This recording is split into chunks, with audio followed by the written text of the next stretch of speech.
ভাই কিছু একটা করার সময় এভাবেই অনেক বাধা আসবে। বিষয়টা ক্লিয়ার করে বলছি। আপনারা সবাই জানেন আমার পার্সোনাল একটি পেজ রয়েছে অন টিভি নামে। যে পেজটায় আমি কনস্ট্রাকশন কাজ এবং সকল ধরনের কনস্ট্রাকশন মেটেরিয়ালস নিয়ে আলোচনা করে থাকি। আমি একজন ইঞ্জিনিয়ার হিসেবে সিভিল ইঞ্জিনিয়ার রিলেটেড যা কিছু আছে সেই বিষয়গুলো আমি সবসময় অন টিভিতে দিয়ে থাকি। তখন আমি নিজে চিন্তা করলাম আমি সমসাময়িক বিষয়ে আলোচনা করার জন্য একটা নতুন একটি পেজ ক্রিয়েট করি। কিছুদিন আগে আমি এই পেজটা ক্রিয়েট করেছি, নাম দিয়েছি ব্রেন টাচ। কিন্তু এই অল্প কয়েকদিনের মাথায় আমাকে কয়েকজনে মেসেজ দিয়েছে শুভকামনা বলে, তারা কিছু উপদেশও আমাকে দিয়েছেন, আপনাদেরকে অসংখ্য ধন্যবাদ। কিন্তু আজকে যে আমি ভিডিওতে এসেছি যেই বিষয়টা আলোচনা করব, বেসিক্যালি কয়েকজন লোকে আমাকে মেসেজ দিয়েছে নেগেটিভ করার জন্য। মানে হচ্ছে আমি যেন ভিডিও আর না করি, আমি যেন অল্পতে কেটে পড়ি। ওই ভাইটাকে বলবো আপনার জন্য শুভকামনা থাকবে। এই জন্য আপনি আমাকে নেগেটিভ কথা বলে দূরে ঠেলতে পারেন নাই, আরও আমার ভিতরে অনেক মন মানসিকতা বাড়িয়ে দিয়েছেন।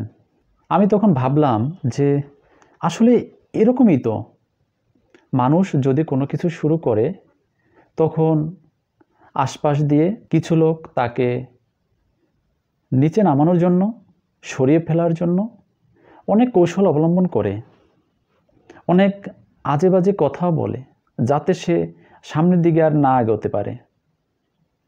এমনই হবে আপনার সাথেও। একটু দেখেন, আপনি যদি ভালো কোনো একটি কাজ শুরু করতে চান, আপনি একটু পরীক্ষা করে দেখেন, একটু শেয়ার করবেন, ভাই আমি এই কাজটা শুরু করতে চাচ্ছি। যারা ন্যারো মাইন্ডের তারা কিন্তু আপনাকে ভালো উপদেশ দিবে না। আপনাকে সেই কাজটা আপনি যাতে না করতে পারেন তেমন ব্যবস্থাটাই আপনার জন্য করবে, তেমন পরামর্শটাই আপনাকে দিবে। এছাড়া দেখবেন হাতে গোনা দুই একজন লোক যারা ভালো মনের মানুষ, যারা চায়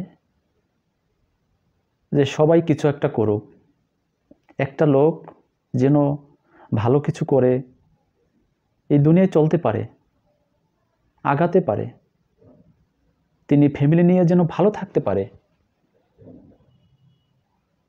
আর যে বাকি লোকটা, সে তো চাবে না যেন আপনি ভালো থাকেন, সে অলওয়েজ চাবে আপনি যেন ভালো না থাকেন।